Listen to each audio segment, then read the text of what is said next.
Enthusiasm. Here we go. Hello everybody, welcome back to Christmas time once again here at Barum Engines.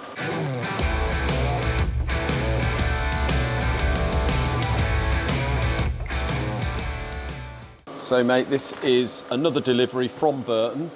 Yep. For this wonderful looking Cosworth. Your first Cosworth Yeah, my build. first Cosy. And what do you think? Yeah, they're all right. There's a few little... It's all like, right? Yeah. It's like there's a few little weird bits with the Cosies that are like... Not... It's not so much that they're designed to be complex. It's almost a bit afterthoughty in places. You find that a lot with some of the old stuff, don't you? Yeah. It's a lot of... But It's surprising, really. You would have thought anything would be designed within an inch of its life, all perfect, in the right order, but it's not. A lot of stuff is afterthoughty, isn't it? It is. And especially the older stuff. I mean, these are like 40 years old now, really. It's mad, really. But yeah, once you get the hang of it, it's like the Subarus, isn't it? There'll be stuff on there that you're familiar with that would be a bit weird to me. Yeah, but they're good. I've enjoyed doing it. Yeah. They come out looking lovely, so... And I must admit, mate, that does look lovely. I mean, you can't get it looking much better than that. No, So it does look nice. We have cleaned out the shock blaster in the corner there, Yeah, the one which at has the back. made a world of difference, isn't it? Yeah. The vapor blaster is excellent for light work and getting a good finish, especially on aluminium, but you can't beat the dry blaster. It will get anything off, won't it? Yeah. And old oil. So this is one thing, obviously we put in there, get all the old paint off, the old red, proper Ford red, mate, and then machined over the top with our lovely little gel Barum engine sticker on, and it's looking like brand new again. You can't beat a Cosy rocker cover. No, you can't. They're They just look like... lovely, and like you said, it's a proper, like, iconic. If you're going to turbo an engine, this is how you do it, isn't it? Yeah, it's like outlet, intercooler, back in the... Yeah, in the like intake. a kid would draw it. Yeah. You know? The most simple way to do a turbo sort of inline four. Yeah.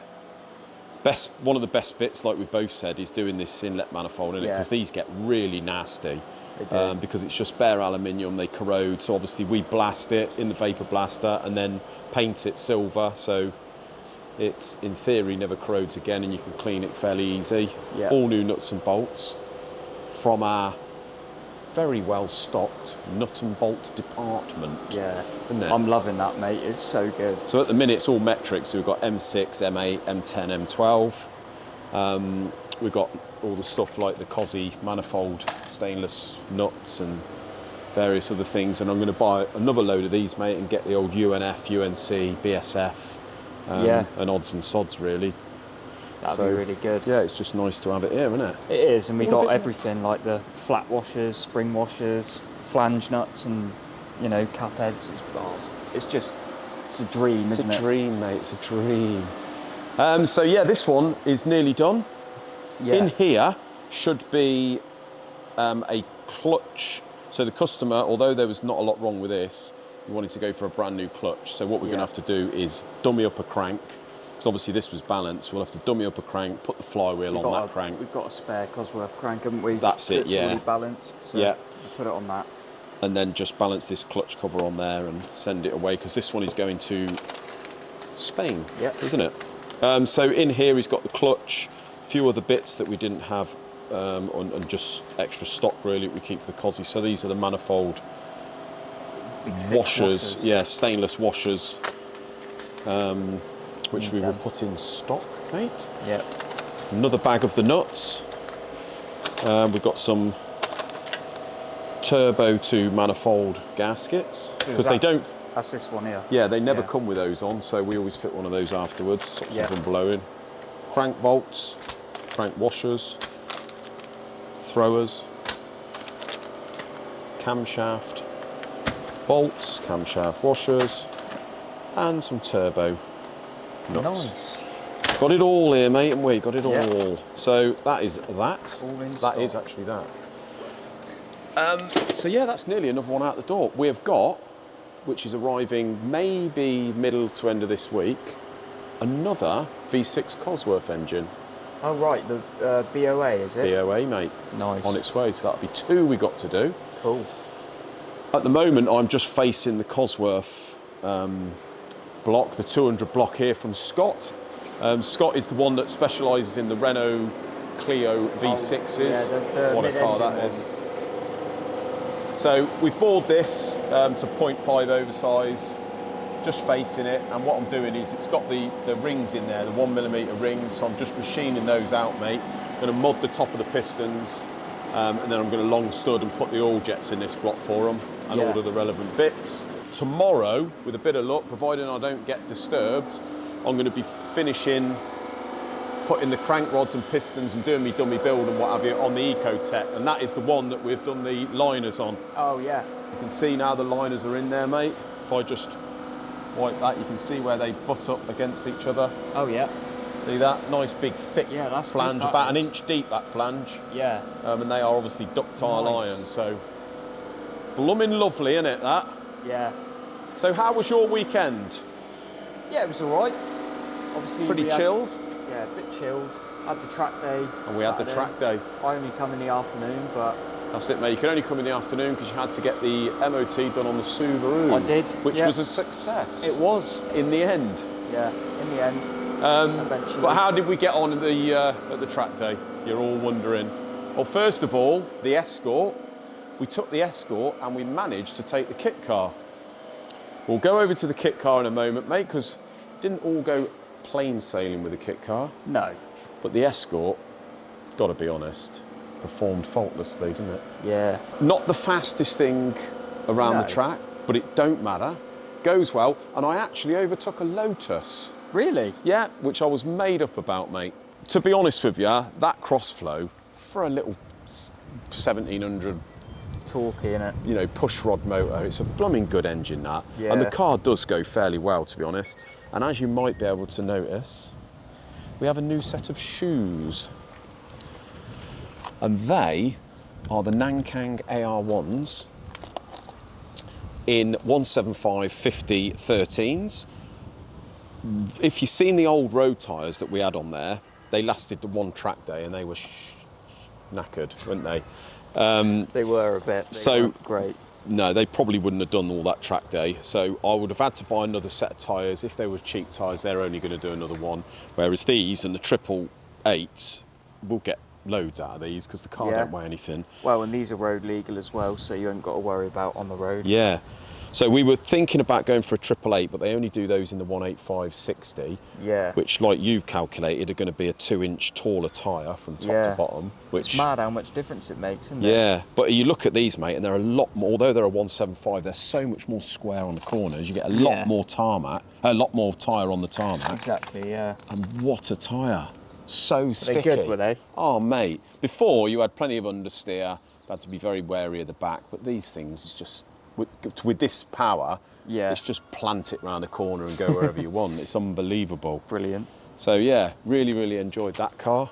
Come back, parked it straight in the workshop, pulled it out this morning, got a little bit of a leak from the front of oil, a little bit of a leak from the diff, but we're not going to worry too much about that. Well, at least you know there's oil in there when they're leaking. Well, there is oil, and talking of that, we did an oil change just before we went on Friday, didn't we? Yes, we did. And it's surprising, when it's topped up with oil, how much quieter the engine is. Yeah, I didn't think there looked like there was loads in the old tray when you drained it. There weren't really, mate. There weren't a lot, was there? But it's I suppose it's a little bit, there's going to be people commenting about that, but it's a little bit like a builder's house is never finished. Exactly. We make sure everyone else's is all right, but, you know. But there we go, mate, it's still on the trailer. Yeah. Stuart was working very hard up until about half hour before we had to leave Saturday morning. Yeah, so I don't know if we've even really said, have we? Because this was like a bit of a, we're going to get this done within a week. Hopefully. To build up the enthusiasm. This thing has actually been sitting on our ramp for 14 months, not running. That's mad. I know, it's mental, isn't it, how fast that's long gone. ago? Yeah, Christ. It was the beginning of April or end of May. Yeah, beginning of April last year we went to Castle Coombe and threw a big tantrum. So we thought, it's sitting there. I did put it for sale, got plenty of interest in it, but it was one of those where really, it's got to be running to get half decent money. Got to be running, got to be right. No And one's you really wouldn't want to interested. sell it if it's all a bit Of course you sketchy. wouldn't. would you? It It's not wasn't one- just it wasn't just a prop shaft. It needed quite a lot of little fiddly Yeah. farting around. So we've had the diff out of this. And I've just done the front pinion bearing torqued up as it should be with that crush spacer. Oh, yeah. Didn't do that properly before. It has had obviously the new prop put in, which was a game on its own. Did all my measurements right, mate, because it fitted straight in there. Perfect. Perfect. And we have managed, if I take this off, so you know that we had an aftermarket slave cylinder on there for the clutch before, Yes. and the pedal was horrendous. It was like a switch, wasn't it? Yeah, so I sort of had a bit of a moment where I was sitting there staring at the original slave cylinder and thought, with this new prop shaft and the design of it, I wonder whether we could get that on. And as you can see, we've actually spaced it out an inch or 25 mil, and with a little bit of titivating here and there, mate, we've actually managed to fit it on the engine Yeah. and So use the original bike that- slave cylinder. that's like the case in there, isn't it? So that's It's the all a bit casing which we've had to out of cut the focus. front out of, because that was all covered up to cover the original bike sprocket. Yeah. That is the slave cylinder. The one problem we had with the old prop on, it wouldn't have cleared that banjo bolt down there for the. Right. But we've managed to do that. We've had to trim the prop down, the diameter, so it clears it. But it's all very close, Yeah. but it works. Made it work. And I tell you what, the pedal feels like almost like a normal car. That's good. It's so light. Yeah. It's not on and off. It's got plenty of sort of feel to it. Whether that's anything to do with the new clutch we put in, don't know. Probably But it helped. definitely feels a lot lighter, Yeah. and it holds up. So really, really happy with that.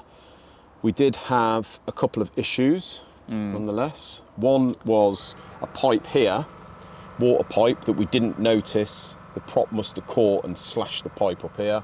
Obviously, right. this was late Friday evening that we discovered this.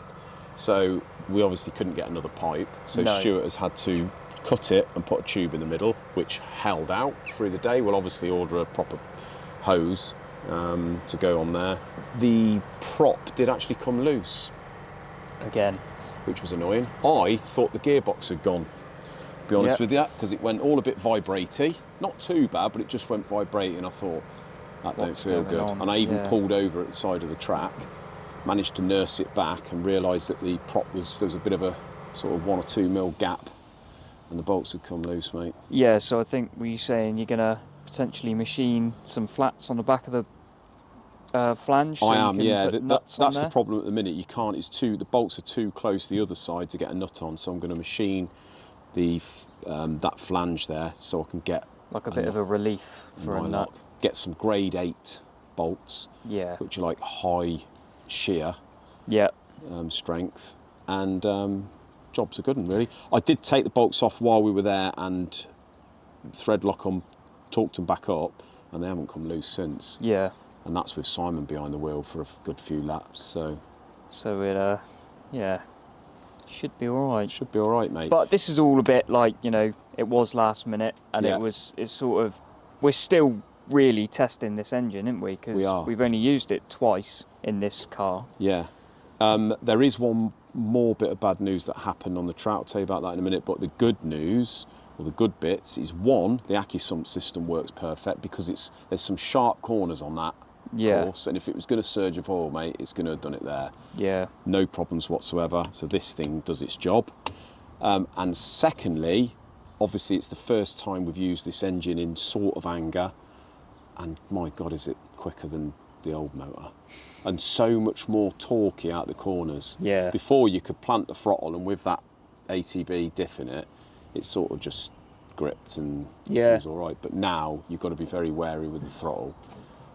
And you don't really have to rev it out. It's quite a torquey motor, even in a car. And didn't really rev it. I set the shift lights up to sort of 9.5 onwards. Very rarely got into the shift lights, so not even revving it, mate. No. Pulls like a bloody train. It's good, isn't it? Yeah, and handles like hell. The brakes are mega compared to the bloody Escort, so they don't really have to do anything with them. But one other thing, Stuart did have to repair the what was the. I can't see a thing here. No, it did have a quick shifter solenoid thing on there. Oh, right. And that broke, and Stuart tried to repair it, and that failed. So we did a few laps. Simon come in, fortunately, went to go down a gear, and bang, it just snapped. So I had to rush back to work in the lunch break while the gates were open there, and I've made a bronze alternative. You can sort of see it, I think. And got that done in 10 minutes, whipped back before the gates shut, got it on there, mate, and it seems to work. Yeah, ideal. So that was that, really. Pretty successful day. Just it was a good test day, really, for it. Yeah, that's the good thing about being down Chivner, isn't it? If something goes wrong, like it did, you can come back up here, Yeah, get something made up, or get the tools you need, or whatever. exactly, yeah. You're good to go again. So now we've got the power with this car. It all seems to work okay. The top speed's better. Simon was well impressed with it, because obviously we didn't get his car done in time, but we'll go on to that in the next video. But there's 2 or 3 things we're going to do before the next track day, and certainly before we start taking it to places like Castle Combe.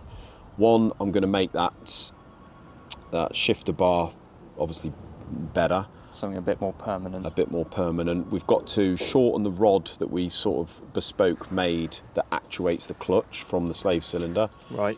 Because the clutch is right at the very end, and obviously re-bleed it. And I'm going to be fitting a quick shifter and downshift blipper. I think that's a good idea. Been speaking to a company that do the IRC ones. Oh, apparently. right. It's a kit, and they can do it with the wiring harness to fit this Blackbird motor. So it's a plug and play system, really, with a magnetic actuator for the blipper. You've got to utilise a sensor that goes into the push rod down there, same as like any sort of system like that on a motorbike, quick shifter system.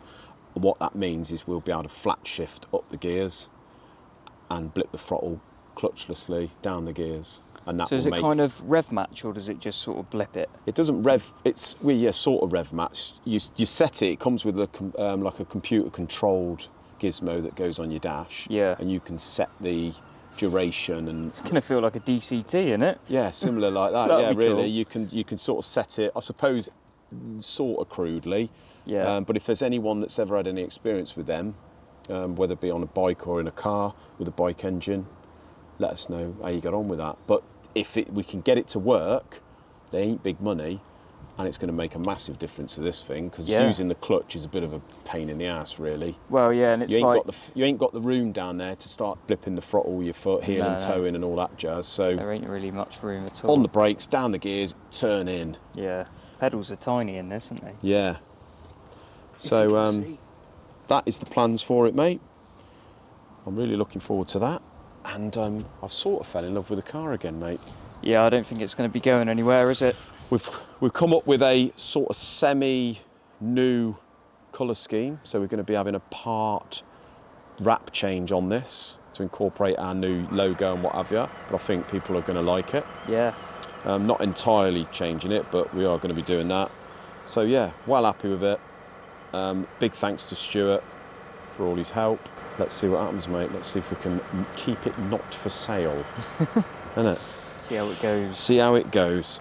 Really, the next thing, apart from this, is to get yours sorted, isn't it? Ready for the track. Yeah, that's what I'm planning on doing. Doing a few bits and bobs. Yeah. Progressively, and maybe take it on a track day and see what you think. And I have started doing a few videos with it again as well. So, on the second channel. Yeah, so head over to that second channel, be one guys. on there tomorrow, I reckon. We'll put a link down in the description, mate, to the new channel. Well, not to the new channel, to the second channel. Your channel. To the channel that sort of comes and goes. That's it. Hopefully it's staying now. So how is the Subaru, all right? Yeah, it's all right. It's gone for MOT. Yeah. I'll be doing a bit more of an in-depth video on some recent stuff that I found out, researched, and some good news. Exciting. Yeah. Head over there, guys, and watch that second channel. There'll be a link in the description below. And yeah, until the next video, where we're going to tell you more about Simon's car, have a good evening. Cheers, guys.